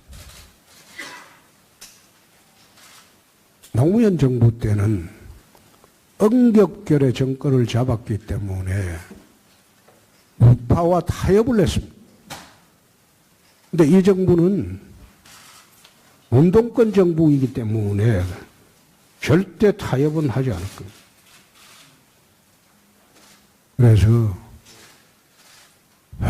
당을 내부 혁신을 해야 되겠다.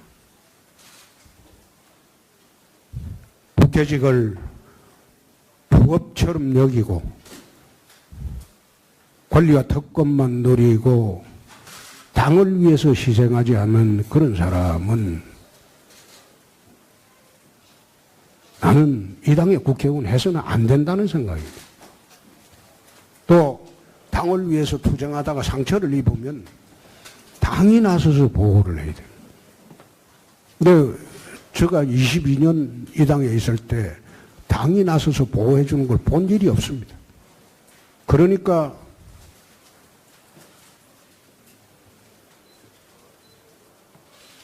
그런 투쟁적인 분들이 전부 사라졌습니다.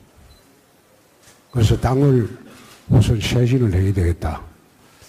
어차피 이 정권은 주사파 운동권 정권이기 때문에 국민들이 인식하게 되면 난 오래 못 간다고 봅니다. 그래서 국민들이 떠난 민심을 우리가 담을 그릇을 만들기 위해서 이 당을 쇄신해야 되겠다.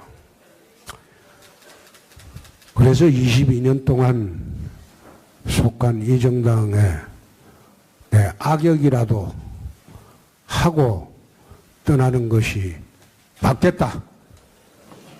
그런 생각이 들었습니다. 내 당대표 해봤습니다.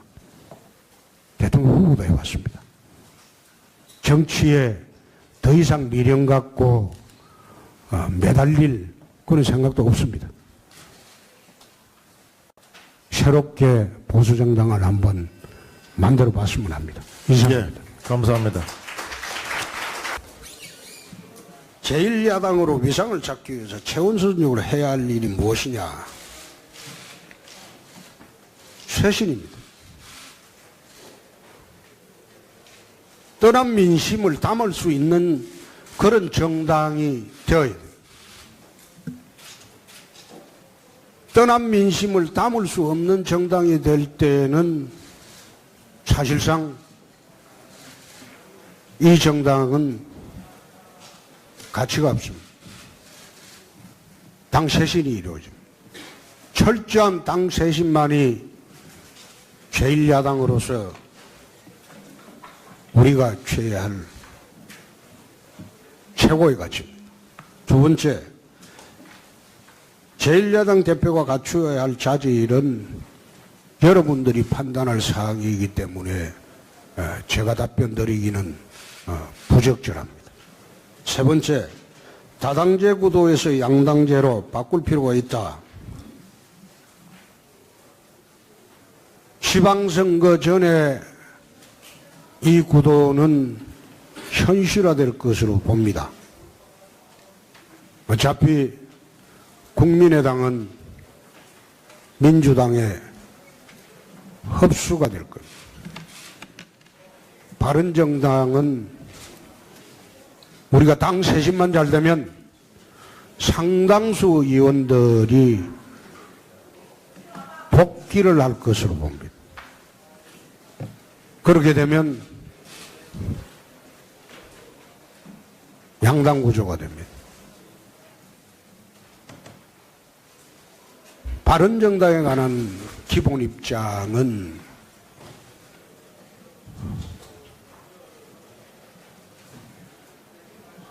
당대당 통합은 그거는 난센스입니다.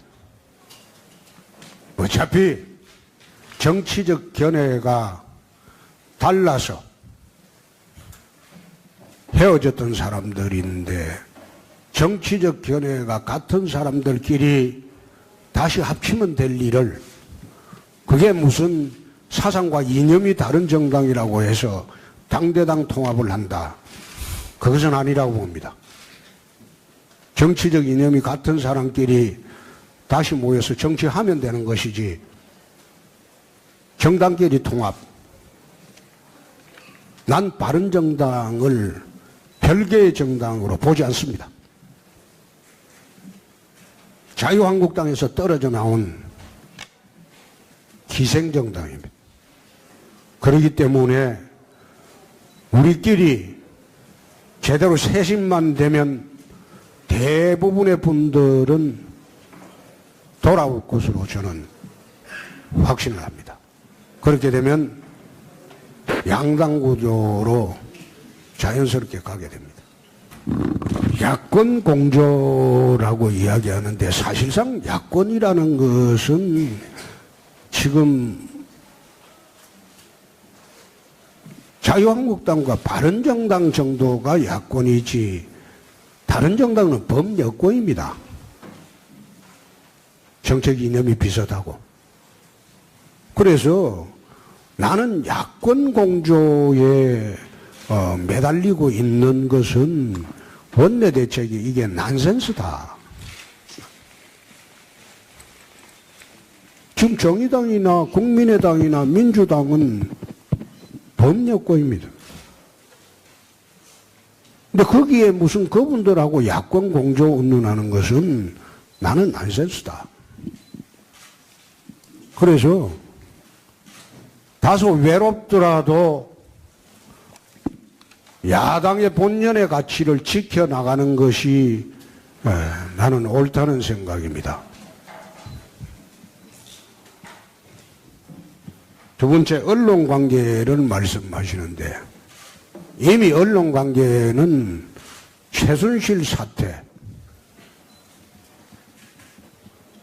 여러분도 보셨지 않습니까? 모든 언론이 자유한국당을 조롱하고 비아냥댔습니다. 없어져야 할 정당이라고 했고 대선 때 마찬가지였습니다. 기호 2번이 있는데 1, 3번을 대립구도로 딱 만들어 놓고 자유한국당 후보는 바른정당이나 정의당 후보하고 같이 군소정당 후보로 취급을 했습니다. 대선 5일 전까지 그렇게 했습니다. 그렇게 언론 환경을 만든 것이 자유한국당 책임입니다. 친박 정권의 책임이고. 근데 그런 언론이 이 정부가 탄생하고 난 뒤에 한 달밖에 안 됐습니다. 우호적 관계로 돌아올 수 있겠습니까? 대선 때 그렇게 당해보고 탄핵 때 그렇게 당해보고 기울어진 운동장에서 지난 한 7개월 동안 당해봤으면 언론이 돌아올 때까지 기다리는 것이 우리의 책무입니다. 아무리 해봐도 돌아오지 않습니다. 지금 허니문 기간입니다. 적어도 연말까지는 이런 언론 환경은 지속이 됩니다. 그때까지 우리가 참고 견뎌내야 돼요. 시민단체와의 관계라고 하는데 지금 대한민국의 시민단체의 80%가 진보 좌파단체입니다. 80%에 이르는 진보 좌파단체가 자유한국당과 관계 개선이 된다고 보십니까? 차라리 야당이 됐으면 우파 시민단체를 우리가 만들 생각을 하고 연합할 생각을 하고 같이 일할 생각을 했어야죠. 그렇게 해야죠. 좌파 시민단체는 내가 경남지사 할 때 좌파 시민단체 내 지원 안 했습니다. 앞으로 정부 지원을 받고 좀 더 활발해질 겁니다. 근데 그걸 따지고 적발하고 지적하고 해야 될 일은 여러분들입니다. 원내에 있는 분들입니다. 대언론 관계도 마찬가지입니다. 우리 당에서 대선 때 16분을 대변인이 발표를 해도 한 줄을 안 실어줬습니다. 단 한 줄도 안 났습니다. 예. 그를 지적해줘야 할 것이 국회입니다. 오히려 당보다 여러분들의 원내 활동이 더 중요합니다. 예. 원외 당협이 낙선이 일상화된 분들이 참 많습니다. 원외 당협 유지가 지방선거 공천의 권한갖기가 되는 경우도 많습니다.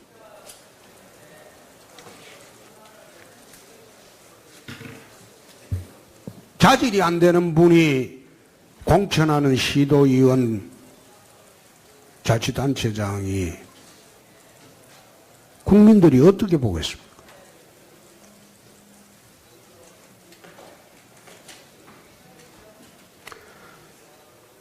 혁신위원회를 구성하겠습니다.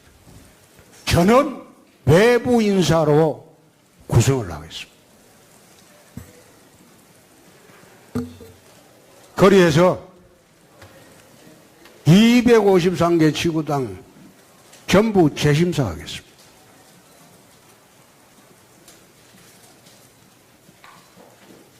과연 이 당이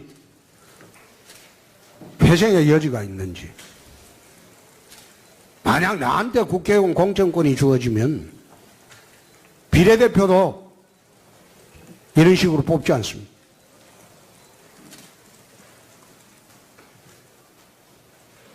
당 인사 중에 우리 측 사람 중에 전사될 사람만 나는 뽑겠습니다. 정치는 전쟁입니다. 전쟁에는 전사가 필요합니다. 뒷짐지고 앉아서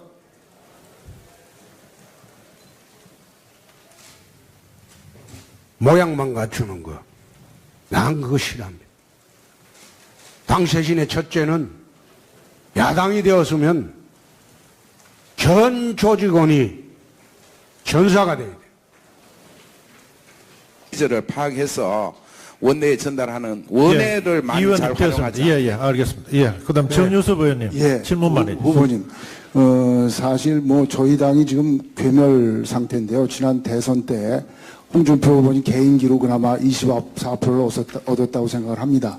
지금 지난 대선 때 이해찬 민주당 의원이 저희를 괴멸시키겠다고 그랬어요. 그리고 지금 문재인 정부 들어와서 옛날 일들을 다시 다 조사하겠다. 몇 번씩 조사 감사한 거, 뭐 4대강 사업이라든지 국정농단 사건이라든지 국정원 댓글 사건이라든지 세월호라든지 해서 다시 다 조사해갖고 우리 쪽에 문제점, 치부 이런 걸 다 뒤집어내가지고 우리는 계속 그런 식으로 공격을 하겠다는 거거든요. 아마 후보님이 대표 되셔도 이 문제가 터져나와서 계속 우리를 괴롭힐 거예요. 그래서 대표 되시면 이거에 대한 스탠스, 민주당 쪽에서 또 문재인 정부 쪽에서 과거사를 가지고 과거의 일을 계속 뒤집어 엎어서 알겠습니다. 하는 거에 대한 대안을 한번 좀 얘기해 주시기 바랍니다. 예, 윤상직 의원님. 예, 후보님 반갑습니다. 하나만 딱 묻겠습니다. 우리가 어쨌든 간에 지금 그 수도권과 충청권에서 3위 한 것은 사실입니다. 어쨌든 간에 우리가 뭐 우리 늦게 붙었던 말든 간에 이제 후보에서 이제 전당대회를 거쳐서 당대표가 되시면은 결국은 이제 지방선거가 이제 눈앞에 닥쳐옵니다.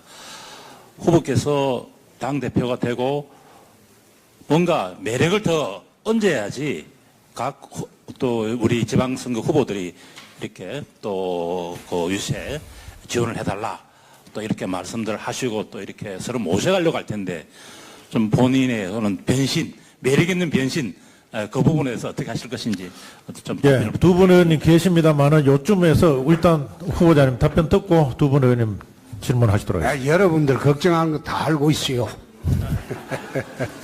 다 알고 있는데 진짜 우리 당이 변신을 좀 해야 되는 것이 서두에 이야기했지만은 5년 후에 홍준표가 어떻게 하겠다. 그건 아무 의미가 없습니다. 한 달 후에 어떻게 될지도 모르는 판에 그리고 1년 후에 어떻게 될지도 모르는 판에 나는 그런 생각으로 정치 안 합니다. 그래서 변신을 내달라. 어떤 시류의 요구인 줄 윤 의원님 잘 알고 있습니다. 아는데 사람이 이게 본질이 변하면 일찍 죽습니다. 그래서 내 본질은 안 변합니다. 그러나 여러분들이 걱정하는 게 뭔지 내 알고 있습니다. 충동적으로 하는 거 아니냐. 천만에. 검사 때부터 34년간 공직하면서 치밀한 계산으로 합니다. 말 한마디 해도 계산 다 하고 합니다.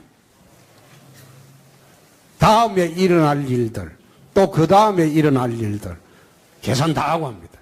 최근의 사태 때문에 또 걱정되는 부분도 있을 거예요. 근데 그것이 우리 당에 큰 도움이 될 겁니다. 소선거구제도로 바꾸자.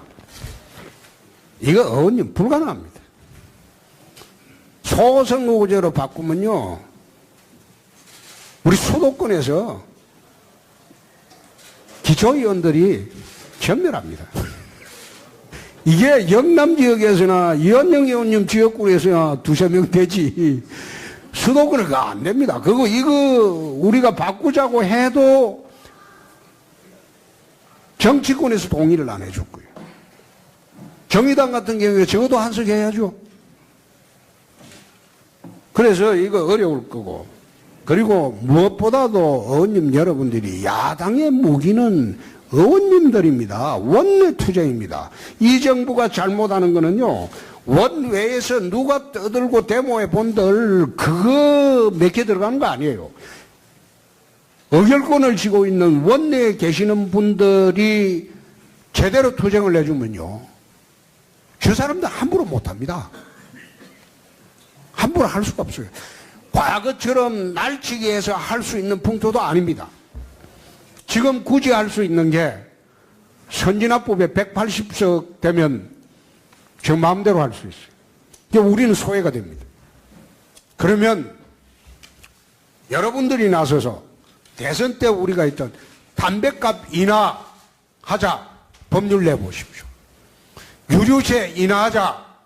여러분들 전부 자유한국당 이름으로 법률을 내십시오. 우리 대선 때 공약했던 것 중에서 자기들이 채택 안 하는 거 의원님들이 모여서 야 우리는 유류세 인하하자.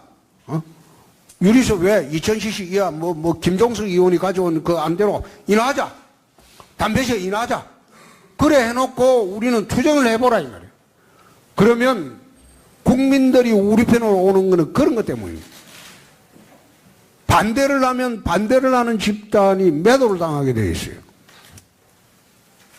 결국은 정서를 돌리는 것은 여러분들입니다.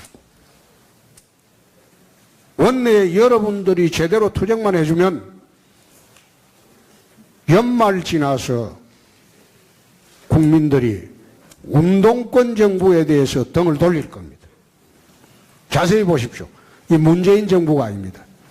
주사파 운동권 정권입니다. 그렇기 때문에 여기에 맞서서 유류세도 우리도 인하하자. 그 다음에 담배세 인하하자. 법률을 내십시오. 법률을. 의원님들이 우리 자유한국당의 이름으로 그러고 총력 투쟁하십시오. 그러면 서민들이 우리 편 안 되겠습니까? 자기 기름값 인하시켜 주는데. 네, 이 정도로 마무리하고 두 분 우리 김성찬 의원님, 이현재 의원님 말씀 듣도록 하겠습니다. 예, 우리 홍 후보님 지난해 대선 때 정말 수고 많으셨고 기울어진 운동장에서 뛰겠다는 용기를 기꺼이 내주신 부분에 대해서 정말로 당원의 한 사람으로 감사를 정말 드립니다. 정말 수고했습니다. 대체로 이제 정리가 혁신하고 또 국민의 마음을 다시 담는 이런 부분인데 조금 구체적으로 들어가서 손에 잡히는 게 사실 좀 없다. 핵심 문제도 모든 사람이 핵심은 필요하다 하면서 우리 후보님께서도 핵심위원회를 구성해야 되겠다 하는 그 정도 말씀하시는데 그 정도 가지고는 설득력이 부족하다. 물론 있겠지만은 그런 부분에서 이한영 의원이 말씀했습니다만은 내년 지방선거 때 확 좀 바꾸는 이런 어떤 핵심. 그래서 정말로 많은 사람들이 정말로 오는 그런 부분들 또는 저는 이 당 사무처 이 부분을 좀 더 확실하게 정비를 좀 하는 게 맞다 이래 봅니다. 사실은 당 사무처가 일하는 당 사무처가 돼야 되는데 제 눈에는 그런 것 같지 않습니다. 특히 사무총장이 너무 자주 바뀌니까 이 구심점이 자꾸 흔들리지 않느냐 이런 부분도 좀 혁신 부분에 말씀을 좀 주시고 다음에는 국민의 마음을 담는 부분인데 네, 그 부분에서 신뢰가 마음이 떠난 이유가 뭐라고 보시는지 주로 개파 싸움일 수 있는데 개파 싸움 안 하면 과연 국민의 민심이 우리한테 오느냐 그런 부분에서 저는 좀 물음표를 가지고 있습니다. 연말 되면 운동권 정부에 대해 실망해서 직접 말해서 못해서 우리한테 올 것이다가 아니라 우리가 좀 더 잘할 수 있는 거는 뭔지 국민의 마음을 담을 부분은 뭔지 하는 부분은 혹시 정치 경험이 많으시니까 좀 밝혀주시면 저희들이 네. 기대하겠습니다. 예, 이현재 의원님 지금 말씀. 네, 저도 짧게 말씀드리겠습니다. 이은재입니다. 우선 우리 그 홍준표 후보님께서 굉장히 고생 많이 하셔가지고 이렇게 좋은 성과를 내셨다 이렇게 생각이 들고요. 그 다음에 우리 홍준표 후보로부터 저희가 상당히 많은 기대를 하고 있습니다. 우리가 야당이 됐기 때문에 이제 점잖은 후보가 아니라 정말 투사형 우리 대표가 나와야 되는데 상당히 그런데 굉장히 유사한 후보고 제가 18대 국회에 맨 처음에 들어왔을 때 싸움하는 것을 우리 홍준표 후보로부터 제가 많이 배웠습니다. 그와 아울러서 제가 지금 드리고 싶은 이야기는 지금 우리 당에 여성국이 없어졌습니다. 참 왜 여성국이 없어졌는지 그리고 여기 계시는 모든 의원님들께서 선거하실 때 계속 여성 위원장들 여성들을 굉장히 많이 활용해요. 줄여지죠. 네네. 질문을. 그럼에도 불구하고 여성국을 없앤 거.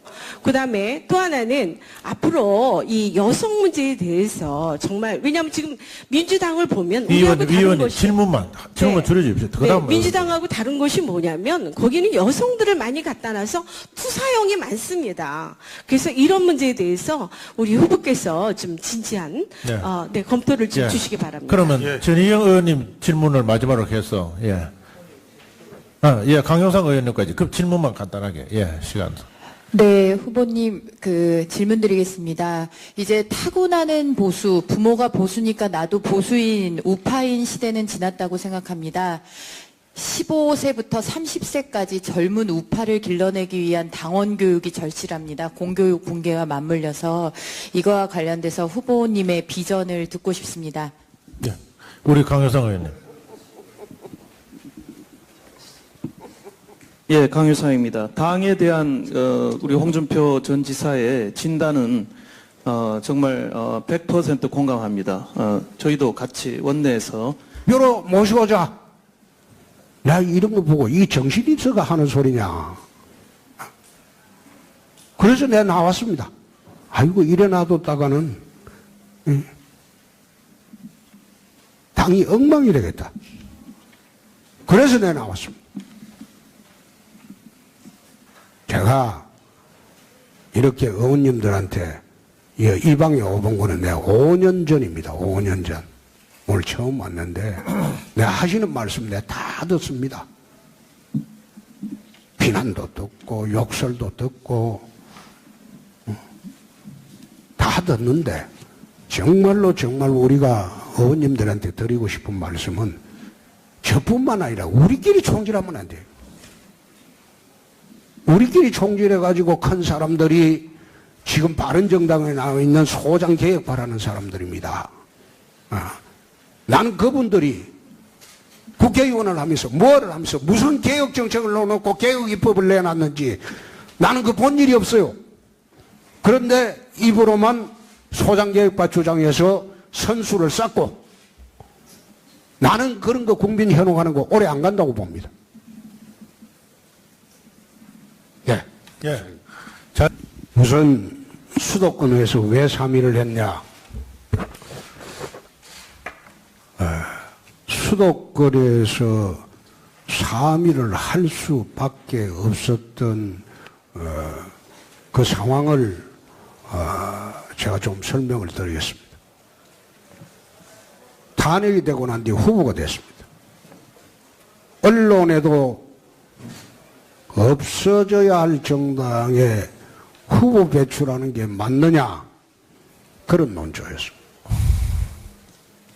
그래서 제일 먼저 해야 할 일은 영남의 결속입니다. 영남에서 지지율을 회복을 해야지 충청으로 올라오고 수도권으로 올라온다고 생각을 했습니다. 그래서 초기에 집중적으로 영남 지역을 돌아다녔어요.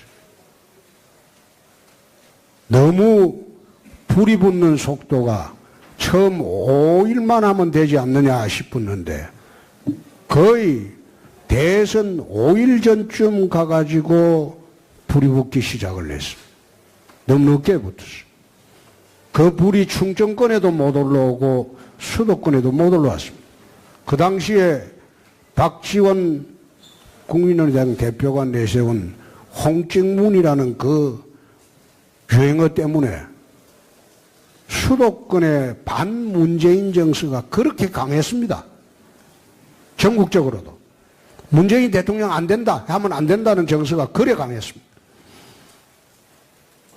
그래서 문재인이 대통령 안 시키려고 안철수 찍어야 된다는 그 정서가 굉장히 강했습니다.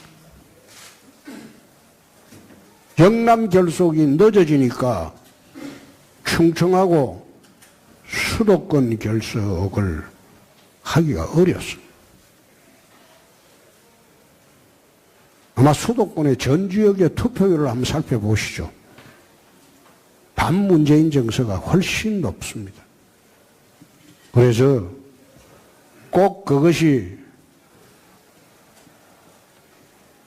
우리 당 탓만은 아니었다. 제가 부족했고 또 박지원 씨가 내세운 그 프레임에서 벗어날 수가 없었습니다. 수도권은. 영남에서는 겨우 벗어났는데 그래도 영남에서 국민의당 후보가 선전을 했습니다.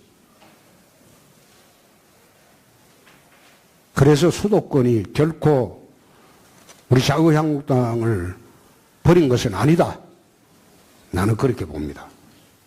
서울시장 선거는 내년에 저는 어렵다고 봅니다. 서울시장에 나갈 그런 분을 우리 의원님들이 좀 찾으셔야 됩니다. 저희들도 해야 되겠지만 서울시장에 나갈 그런 분을 우리가 찾아야 됩니다. 기존의 인물 중에서는 서울시장에 나가서 이길 사람은 저는 현재로서는 없지 않느냐. 그래서 서울시장에 우리가 탈환을 하려면 인물을 찾아야 될 거 아니냐. 연말까지 253개 지구당 정비를 마치겠습니다. 그리고 1월 말까지 후보 공천을 완료를 하겠습니다. 1월 말까지는 늦어도 완료가 돼야지 당의 내분을 딛고 수습하고 우리가 선거를 치를 수 있습니다. 그래서 공천 규정을 바꿀 필요가 있습니다. 공천 규정을 지금 지방선거 공천 규정을 전면적으로 바꿀 필요가 있습니다. 신인을 등용하기가 어렵게 되어 있습니다. 그래서 신인 젊고 혁신적이고 능력 있는 신인 등용을 위해서 공천 규정도 전면적으로 바꿔서라도 연말까지 253개 지구당 정비하고 그리고 1월 말까지 내년 광역 기초 단체장들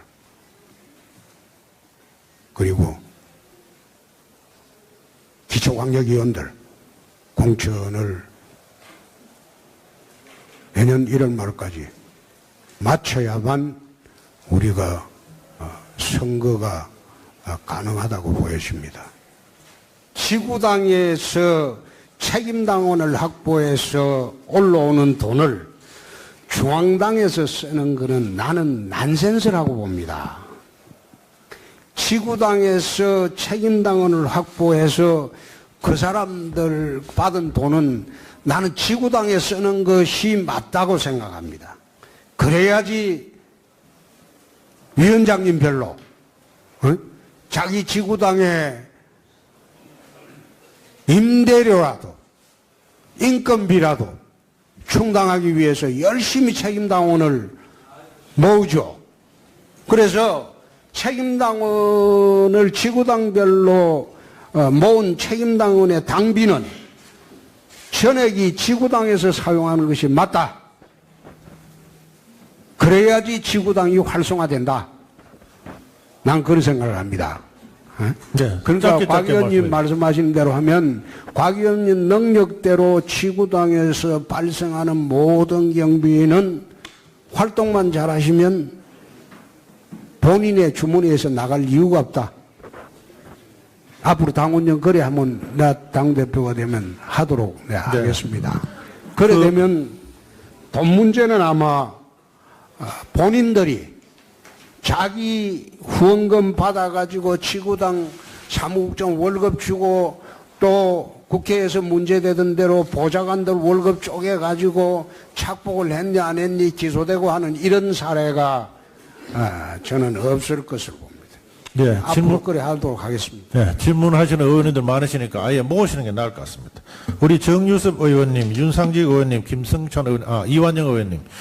네 분 아예 다 하시죠. 이완영 의원님 짧게 질문만.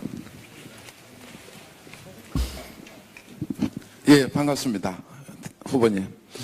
아까 말씀 중에 내부 총질 없어야 되겠다. 정말 저는 공감되는 말입니다. 지난 19대부터 작년까지 사실 우리 당에는 그런 게 가장 적폐라면 적폐였다. 라는 생각이 들고 또 당을 위해 헌신한 사람들이 대우를 받아야 된다는 말씀도 오늘 굉장히 공감이 갑니다. 그거는 22년 동안 이 당에 그게 없었어요. 그러니까요. 예. 저는 오늘 질문은요. 아까 지방선거 이기려면 우리 공천제도 바꿔야 된다는데 지금 당헌 당규에 경선제로 되어 있습니다. 반드시 바꿔야 된다. 저는 그렇게 생각합니다. 과거 공천식으로 가야 되지. 우리 지난해 총선도 경선 때문에 망했습니다. 경선에 진 사람은 상대 적보다도 더 못했다라는 게 결론이 나왔습니다. 네. 그리고 또 지방선거 이기려면 소선거구제, 기초 의원들 소선거구제로 반드시 바꿔야 돼. 지금 가나다 해가지고는 우리가 많은 지방의석 확보할 수 없다. 이런 견해가 있는데, 그런 점에 대해서 견해를 주시고. 그리고 하나 더. 좀 줄여주십시오. 예. 원내대표를 저는 활성화해야 된다고 생각을 합니다. 후보님.